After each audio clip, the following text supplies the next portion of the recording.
2026లో ఎప్పటికైనా సరే మనం గోచారం చూడాలి అంటే 4 గ్రహాలు, మేజర్ గ్రహాలు గోచారమే ఫస్ట్ చూస్తాము. ఒకటి శని, తర్వాత గురు, రాహు, కేతువులు. ఎందుకంటే ఒక్క రాశిలో ఉండే గ్రహాలు చాలా రోజులు ఉండే గ్రహాలు ఇవి 4. సో మోస్ట్ ఇంపార్టెంట్ ఏంటంటే శని గ్రహం. ఫస్ట్ స్టార్టింగ్ ఎప్పుడైనా శని గ్రహం గురించి మాట్లాడతాము. సో శని ఏమో మనకి మీన రాశిలో ఉన్నారు, ఆయన రిట్రోగ్రేషన్ వెళ్తున్నారు, మళ్ళీ డైరెక్ట్ అవుతున్నారు అనమాట. ఈ సంవత్సరం అంతా ఇందులోనే ఉంటున్నారు, అంటే మీన రాశిలో ఉంటున్నారు. రాహు కేతువులు మూమెంట్ ఉంది. డిసెంబర్ 5th మనకి ఏంటంటే రాహు ఏమో మకరానికి వెళ్తున్నారు, కేతు ఏమో మనకి కర్కాటకానికి వెళ్తున్నారు అనమాట. మనకి తెలుసు రాహుకేతువులు మన రిట్రోగ్రేషన్ మోషన్నే ఉంటుంది కనుక వెనక్కి వెళ్తూ ఉంటారు. జూపిటర్ ఏంటంటే మోస్ట్ ఇంపార్టెంట్ గ్రహం, బెనిఫిట్ గ్రహం, అండ్ ఆల్సో ఏంటంటే పరిపూర్ణంగా బ్లెస్సింగ్ ఇచ్చేది. దేంట్లో అటు ధనకారకుడు, అటు ఏమో ఆయుక్కుడు మనం కొంచెం చూస్తూ ఉంటాం. అండ్ ఆల్సో ఫ్యామిలీకి మనం చూస్తూ ఉంటాం. ఎక్కడున్న ఎక్స్పాన్షన్, విజ్డమ్, నాలెడ్జ్, వీటన్నిటికీ మనం జూపిటర్ చెప్తూ ఉంటాము. మనకి ఇయర్ ఎండ్ అంటే 2025 ఇయర్ ఎండ్లో జూపిటర్ ఏంటంటే మనకి మిథునానికి వెళ్ళారనమాట. ఆయన రిట్రోగ్రేషన్ అయ్యారు.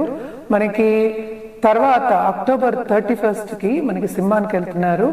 మిగతా టైం అంతా అంటే మార్చ్ నుంచి మనకి అక్టోబర్ వరకు ఏంటంటే ఉచ్చస్థితిలో ఉంటున్నారు అనమాట. సో ఇవి గ్రహస్థితులు. బట్ జనరల్గా మాట్లాడుకోవాలి అంటే మనం ఎప్పటికైనా ఈ గ్రహస్థితులు, ఈ 4 గ్రహాలు కాకుండా మిగతా గ్రహాలన్నీ కూడా చూసుకుని మనం మాట్లాడడం అనేది ముఖ్యం అనమాట. చాలా మటుకు మనం మంత్లీ కూడా చేస్తున్నాము. అలాగే ఈ సంవత్సరంలో ఏంటంటే 4 ముఖ్యమైన ఎక్లిప్సెస్ వస్తున్నాయి. 2 ఏంటంటే సోలార్ ఎక్లిప్సెస్, 2 లూనార్ ఎక్లిప్సెస్ వస్తున్నాయి. ఫిబ్రవరి 17th ఉంది, మళ్ళీ మార్చ్లో ఉంది, మళ్ళీ ఏంటంటే మనకి ఆగస్ట్లో 2 ఉన్నాయి. అటు సోలార్ ఎక్లిప్స్ ఉంది, అటు లూనార్ ఎక్లిప్స్ కూడా ఉంది. అలాగే ఈ ఉగాది కూడా మనం ఎప్పుడు చెప్పుకుంటూ ఉంటాం, ఉగాది చెప్పుకుంటాం. మార్చ్ 19th 20th వస్తుంది. పరభవ నామ సంవత్సరం వస్తుంది అనమాట, అంటే 40th సంవత్సరం. ఎవ్రీ 60 yearsకి నేమ్ అనేది చేంజ్ అవుతూ ఉంటుందన్నమాట. ఇది మనం చూసాము అంటే కొన్ని రాసుల వారికి చాలా చాలా బాగుంది. జనరల్గా చూసామంటే కూడాను మనం ఎప్పటికైనా పాజిటివ్ మాట్లాడుతున్నాము కనుక ఏదైనా సరే మిశ్రమ ఫలితాలని చెప్పుకోవడం అనేది జరుగుతుంది. అండ్ ఆల్సో మనం చూసాము అంటే ఈ సంవత్సరం కూడా ఖర్చులు అనేవి చాలా ఎక్కువ అవుతాయి. అండ్ ఆల్సో అన్ని వస్తువులు ఖరీదవుతాయి. కొన్ని అంటే కంట్రీస్కి మనకి ఏంటంటే అంత సన్నిహితంగా ఉండవన్నమాట. దెబ్బలాట వచ్చేవి, అలాగే వార్ వచ్చే సూచనలు కూడా మనకి కనిపిస్తున్నాయి. అండ్ ఆల్సో మనం చూసాము అంటే అందరు మనుషులు కూడాను, అంటే అందరూ ఇప్పుడు పనిచేసే వాళ్ళందరూ, అండ్ ఆల్సో ఇప్పుడు ఫార్మింగ్ కమ్యూనిటీ అనుకుందాం, ఏదైనా చేసేవాళ్ళు అంటే మనం చేసే పనిలోనే కొంతవరకు అభివృద్ధి ఉంటుంది, కానీ సాటిస్ఫాక్షన్ అనేది అంత ఉండదని చెప్పాలన్నమాట. అండ్ ఆల్సో మనం చూసాము అంటే ఏల్నాట్స్ అనే ప్రభావం అనేది కూడా మనకి 3 రాసుల వారికి చాలా ఎక్కువ ఉంది. అంటే ఏంటి, మనకి కుంభానికి, అలాగే ఏంటంటే మీనానికి, అలాగే ఏంటంటే మేషానికి ఉందన్నమాట. అండ్ ఆల్సో ఏంటంటే కొన్ని మన మంత్లీ ప్రెడిక్షన్స్ ఎప్పుడు చెప్పుకుంటూ ఉంటాము. కొన్ని రాసుల వారికి చాలా చాలా బాగుంటుంది. మేషరాశి వారికి ఈ సంవత్సరం అంత మిశ్రమ ఫలితాలే మనం చెప్పుకోవాలి. చాలా బాగుండే రాశులు అని చెప్తే మనకి వృశ్చిక రాశి ఒకటి, అలాగే మనం చూసాము అంటే మనకి వృషభ రాశి ఒకటి, ఇంకోటి మిథున రాశి మనం ఎక్కువ చెప్పుకోవాలి. అలాగే ఏంటంటే మకర రాశి కొంతవరకు, అంటే మనకి 12 monthsకి మనం చెప్పుకుంటున్నాం కదా. సో ఒక్కొక్క మంత్ ఎత్తు తగులు అనేది కామన్. జనరల్గా మాట్లాడుకోవాలి అంటే కొంతమందికి ఏంటంటే మనం చెప్పేది యోగాలు అనేది చెప్పుకోవచ్చు అనమాట. కానీ ఈ సంవత్సరంలో సపోజ్ మార్చ్ నుంచి మనకి అక్టోబర్లో పుట్టిన వాళ్ళందరికీ జూపిటర్ ఎగ్జాల్టేషన్ పొజిషన్లో ఉంటారు. సో తప్పక వాళ్ళకి చాలా బాగుంటుంది.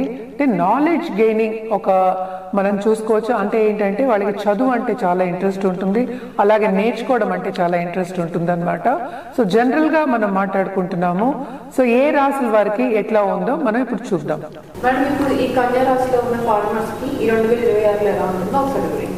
కన్యా రాశి వాళ్ళకు కూడా చాలా బాగుంది. వీళ్ళకి ఏంటంటే శ్రమకి తగిన ఫలితం అనేది మనకి కనిపిస్తుంది అనమాట.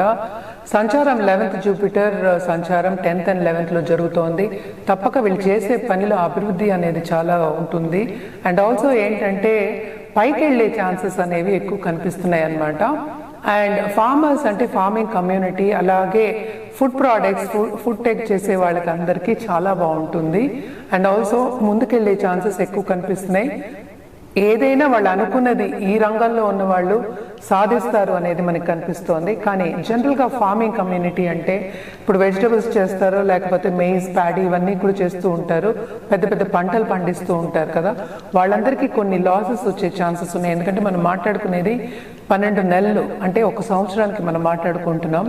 సో తప్పక వీళ్ళకి ఏంటంటే జూన్, జూలై, అలాగే మనం చూసామంటే నవంబర్ అండ్ అక్టోబర్ వీళ్ళకి బాగానే ఉంటుంది, అలాగే ఏప్రిల్ కూడా బాగానే ఉంటుంది అనమాట. అండ్ కొన్ని లాసెస్ వచ్చే ఛాన్సెస్ అని చెప్పాను కదా, కొన్ని పంటలు నాశనం అయ్యే ఛాన్సెస్ కానీ, లేకపోతే పంటలు అసలు చేతికి అందని ఛాన్సెస్, అంటే అసలు అందం అనమాట, అలాంటి ఛాన్సెస్ కూడా మనకి కనిపిస్తున్నాయి. కొన్ని లాసెస్ అంటే ఫైనాన్షియల్ లాసెస్ వచ్చే ఛాన్సెస్ కూడా మనకి కనిపిస్తున్నాయి. అలాగే మనం చూసాము అంటే ఇప్పుడు పౌల్ట్రీ కానీ లేకపోతే మిల్క్ ప్రోడక్ట్స్ కానీ చేసే వాళ్ళకి కూడా అదే కొంతవరకు లైఫ్ స్టాక్స్ అనుకుందాము, అదే పరిస్థితి అనమాట. సో వీళ్ళందరూ ఫార్మింగ్ కమ్యూనిటీకి వస్తారు కనుక జనరల్గా ఏంటంటే ఎత్తు తగ్గులు అనేది కామన్. ఈ సంవత్సరం అంతా కొన్ని నెలలు చాలా బాగుంటాయి, కొన్ని నెలలు బాగుండవు అనమాట. ఇప్పుడు ఈ కన్యా రాశిలో పొలిటీషియన్స్కి ఎలా ఉంటుందో ఒకసారి. కన్యారాశిలో ఉన్న పాలిటీషియన్స్కి తప్పక బాగానే ఉంటుంది. అంటే ఏంటంటే పొలిటికల్గా నేను ఎదగాలి అనుకున్న వాళ్ళు, ఒక లీడర్ కింద చేసే వాళ్ళందరికీ కొంతవరకు బాగానే ఉంటుందనే చెప్పాలి. కానీ ఇక్కడ మనం చూసాము అంటే శని చూస్తున్నారు. సో తప్పక శ్రమ పడ్డం అనేది కామన్. శ్రమకి తగిన ఫలితం అనేది అంత ఈజీగా వీళ్ళకి రాదనమాట. అండ్ ఆల్సో ఏంటంటే అందరు మన్నన పొందాలి, అలాగే ఏంటంటే మంచి స్కీమ్స్ రావాలి. అంటే పండిపోయిన పాలిటీషియన్స్ ఉంటారు, లేకపోతే పదవిలో ఉన్న వాళ్ళు ఉంటారు, వాళ్ళందరికీ కూడా ఏంటంటే కొన్ని ప్లసెస్ కనిపిస్తున్నాయి, కొన్ని మైనసెస్ కనిపిస్తున్నాయి. అంటే ఏంటంటే అటు నెగటివ్ స్టేట్మెంట్స్ వచ్చే ఛాన్సెస్ కూడా మనకి కనిపిస్తున్నాయి అన్నమాట. అండ్ కొంతమందికి మనం చూసాము అంటే కోర్ట్ కేసెస్ కానీ, లేకపోతే అలాగే మనం చూసామంటే పోలీస్ స్టేషన్ని సంప్రదించవలసిన ఛాన్సెస్ కానీ మనకి కనిపిస్తున్నాయి అన్నమాట. ఇప్పుడు ఈ కన్యా రాశిలో ఉన్న లేడీస్ ఎలాంటి బిజినెసెస్ చేయాలంటే వాళ్ళని ఎలా ఉంటుందో ఒకసారి. సో తప్పక అంటే ఉమెన్ ఆంటర్‌ప్రెన్యూర్స్ మనం చెప్పేది, వీళ్ళకి ఉమెన్ ఆంటర్‌ప్రెన్యూర్స్కి మనం చూసాము అంటే నవంబర్ తర్వాత కొంతవరకు బాగానే ఉంటుంది. కానీ 7th లో శని ఉన్నారు కనుక తప్పక పార్ట్నర్స్ దగ్గర ప్రాబ్లం వస్తుంది. అలాగే పార్ట్నర్షిప్ బిజినెస్ ఆల్రెడీ బిజినెస్ చేసేవాళ్ళు, అంటే ఆల్రెడీ పార్ట్నర్షిప్ బిజినెస్ కానీ యాజ్ ఇట్ ఈస్ ఉమెనే ఉన్న వాళ్ళు కానీ మనం చూసామంటే అసోసియేషన్లో ఉన్న వాళ్ళు కానీ వాళ్ళందరికీ కూడా కొంతవరకు డిసగ్రిమెంట్స్ వచ్చే ఛాన్సెస్ ఉన్నాయి, విభేదాలు వచ్చే ఛాన్సెస్ కూడా మనకి కనిపిస్తున్నాయి అన్నమాట. అండ్ ఆల్సో ఏంటంటే మనం చూసామంటే కొత్తగా స్టార్ట్ చేయాలి అన్న వాళ్ళకు కూడా వాళ్ళు టైంకి స్టార్ట్ చేయలేకపోతారు. Time is of essence. అలాగే ఏంటంటే మనకి రాబడి అంటే ఏంటి, మనం తీసుకునే లోన్ కూడా 1కి 2 సార్లు మనం చేస్తే గానీ మనకి చేతికి అందదన్నమాట. ఈ కాలంలో బిజినెస్ చేయాలి అంటే తప్పక లోన్స్ తీసుకోవాల్సిన పరిస్థితి. అలాగే ఏంటంటే స్టాక్ ట్రేడింగ్ లో ఉన్న వాళ్ళకి కానీ, లేకపోతే ఫైనాన్షియల్ మార్కెట్ లో ఉన్న వాళ్ళు కానీ, ఎస్పెషల్లీ ఉమెన్ ఆంటర్‌ప్రెన్యూర్స్ ఉంటారు కదా, తప్పక వాళ్ళకు కూడా ఏంటంటే కొంతవరకు బాగానే ఉంటుంది. కానీ మనం చూసాము అంటే వీళ్ళకి ఖర్చు అనేది చాలా అధికం. అండ్ ఇన్వెస్ట్మెంట్ రంగంలో ఉన్న వాళ్ళకి మాత్రం చాలా మటుకు ఇన్వెస్ట్మెంట్ మీద ధ్యాస, అంటే లాంగ్ టర్మ్ ఇన్వెస్ట్మెంట్ మీద ధ్యాస పెట్టి తప్పక వాళ్ళు దాని మీద ఏంటంటే పెట్టుబడి పెట్టడం కానీ ఇన్వెస్ట్ చేయడం కానీ జరుగుతుంది. అంటే ఏంటి, సేవింగ్స్ అనేది కొంచెం తక్కువ ఉంటాయి. అలాగే ఏంటంటే వీళ్ళు నేర్చుకోవడం అనేది ఉంటుంది. Especially towards end of this year మనం చూసాము అంటే కొంతవరకు నేర్చుకోవడం అనేది మనకి కనిపిస్తోంది అన్నమాట. ఇప్పుడు ఈ కన్యా రాశిలో డిఫెన్స్ వాళ్ళకి కానీ పోలీస్ రంగాల వాళ్ళకి కానీ ఎలా ఉంటుందో ఒకసారి. మనం ఎప్పటికైనా సరే ఇలాంటి కమాండింగ్ సిచ్యువేషన్స్ లో ఉన్నప్పుడు మనం చెప్పేది ఏంటంటే మార్స్ పరిస్థితి కూడా మనం చూస్తూ ఉంటాం అన్నమాట. అంటే ఏంటి, కుజుడు పరిస్థితి కూడా చూస్తూ ఉంటాము. సో తప్పక కుజుడు మంచి పొజిషన్ లో ఉన్నప్పుడు తప్పక వాళ్ళకి బాగానే ఉంటుంది. కానీ గవర్నమెంట్ రంగంలో ఉన్న వాళ్ళకి జనరల్గా నేను చెప్పడం అంటే గవర్నమెంట్ రంగంలో ఉన్న వాళ్ళకి తప్పక చాలా బాగుంటుంది. ముందుకెళ్లే సూచనలు ఏది పట్టుకుంటే అది లాభం వచ్చే సూచనలు మనకి కనిపిస్తున్నాయి అన్నమాట. అండ్ పోలీస్ రంగంలో ఉన్న వాళ్ళకి, అధికారంలో ఉన్న వాళ్ళకి తప్పక ఏంటంటే మంచి పేరు వచ్చే ఛాన్సెస్ మనకి, ఎస్పెషలీ ఈ రాశిలో ఉన్న వాళ్ళకి మంచి పేరు వచ్చే ఛాన్సెస్ మనకి కనిపిస్తున్నాయి.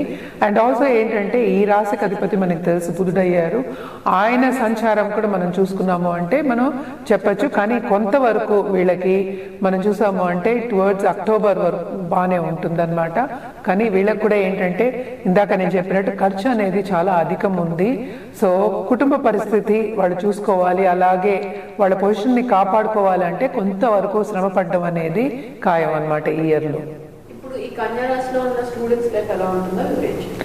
కన్యా రాశిలో స్టూడెంట్స్ అంటే తప్పక వాళ్ళకి మాత్రం చాలా బాగుంటుంది. దూరపు దేశాలు వెళ్ళే ఒక ఛాన్స్ దొరుకుతుంది. అలాగే వాళ్ళు అనుకున్నది సాధించే వాళ్ళకి ఏంటంటే వాళ్ళకి కావాల్సిన సబ్జెక్ట్లో కూడా వాళ్ళకి మంచి మార్క్స్ తెచ్చుకోవడం కానీ దాంట్లో ముందుకు సాగడం కానీ మనకి కనిపిస్తోంది అనమాట. యాజ్ దిస్ థింగ్ ఈ రాశిలో ఉన్న వాళ్ళు స్టూడెంట్ లైఫ్ ఎంజాయ్ చేసేది మనకి కనిపిస్తోంది. శ్రమ పడందే అసలు ఏమీ లేదు. సో తప్పక శ్రమ ఉంది, శ్రమకి తగిన ఫలితం కూడా స్టూడెంట్స్కి ఉందన్నమాట. సో తప్పక వాళ్ళు చదువుల్లో ధ్యాస పెట్టి ముందుకెళ్ళడం అనేది మనకి కనిపిస్తోంది. అలాగే దూరపు దేశంలో ఉన్న వాళ్ళు ఇప్పుడు ఈ కన్యా రాశి వాళ్ళు 2026లో ఎలాంటి పరిహారాలు చేసుకోవచ్చు ఒకసారి? తప్పక కన్యా రాశి వాళ్ళు ఏంటంటే ఫస్ట్ సూర్యుడికి అర్ఘ్యం ఇవ్వడం అదొకటి కాకుండా జూపిటర్ నవగ్రహాలకి పూజ చేయడం అనేది వెరీ వెరీ ఇంపార్టెంట్. అంటే నేను అప్పటి నుంచి చెప్పుకుంటూ వస్తున్నాను. అలాగే ఏంటంటే తప్పక గణపతికి నిత్యం పూజ చేయడం అనేది మంచిది. అలాగే లక్ష్మీదేవిని పూజించమని ఎప్పటి నుంచో చెప్తున్నాను, ఎందుకంటే డబ్బు రావాలి కనుక. వీళ్ళకి ఆల్రెడీ ఈ సంవత్సరం అంతా కొంతవరకు ఏంటంటే ఎత్తుతగ్గులు ఎస్పెషలీ ఫైనాన్షియల్ సిచ్యువేషన్లో ఉంది కనుక లక్ష్మీ నరసింహుణ్ణి కొలవడం అనేది మంచిదన్నమాట. ఎందుకంటే విష్ణు స్వరూపాన్ని కొలిస్తే ఈ రాశి వాళ్ళు కన్యా రాశి వాళ్ళు చాలా మంచిది కనుక లక్ష్మీ నరసింహస్వామి స్తోత్రం కానీ లేకపోతే లక్ష్మీ నరసింహస్వామి టెంపుల్కి వెళ్ళడం కానీ తప్పక చేస్తే ఇంకా మంచిది. గణపతిని మాత్రం మర్చిపోవద్దు. కంటిన్యూస్గా నిత్యం పూజ చేయండి. కంటిన్యూస్ అంటే ఎవ్రీడే పూజ చేయండి. అది తప్ప ఇవన్నీ కూడా చేసుకోవడం అనేది మంచిది అనమాట. మనం మాట్లాడేది ఈ ఒక సంవత్సరానికి మాట్లాడుతున్నాం. ఇప్పుడు మనం మాట్లాడుతుంది జనరల్ గా మాట్లాడుకున్నాము, ఎందుకంటే ఈ 4 ప్లానెట్స్ అంటే మేజర్ ప్లానెట్స్ గురించి మాట్లాడి దాన్ని బట్టి మనం పరిహారాలు కూడా ఇచ్చాము. అండ్ ఆల్సో ఏంటంటే మనం రాశి ఫలితాలు కూడా మాట్లాడుకున్నాం అన్నమాట. ఇదంతా జనరలే, అంటే ఏంటంటే రాశి వారిగానే మనం మాట్లాడుకుంటూ వస్తున్నాము. ఏదైనా సరే వ్యక్తిగత జాతకం మీద ఆధారపడి ఉంటుంది. అంటే వ్యక్తిగత జాతకం చూసినప్పుడు ఇప్పుడు గోచారం ఏం జరుగుతోంది ప్లస్ ఇప్పుడు ఏంటి టైం జరుగుతోంది వాళ్ళకి అని చూసినప్పుడే మనకి ఒక ఏంటంటే సూచన ఇవ్వడం కానీ సొల్యూషన్ ఇవ్వడం కానీ జరుగుతుంది. అదేంటంటే పరిహారం రూపంలో మనకి పూజ కానీ జపం కానీ లేకపోతే ఒక జాతిరత్నం కానీ ఇఫ్ ఇట్ ఈస్ వారంటెడ్ అంటే ఏంటి జాతక రీత్యా ఇవ్వడం అనేది జరుగుతుంది. ఎప్పటికైనా సరే ఆ కన్సల్టేషన్ తీసుకున్నప్పుడు మనం ఇచ్చిన పరిహారాలు చేస్తే తప్పక ఏంటంటే పైకి వెళ్ళే ఛాన్సెస్ ఎక్కువ ఉంటాయి.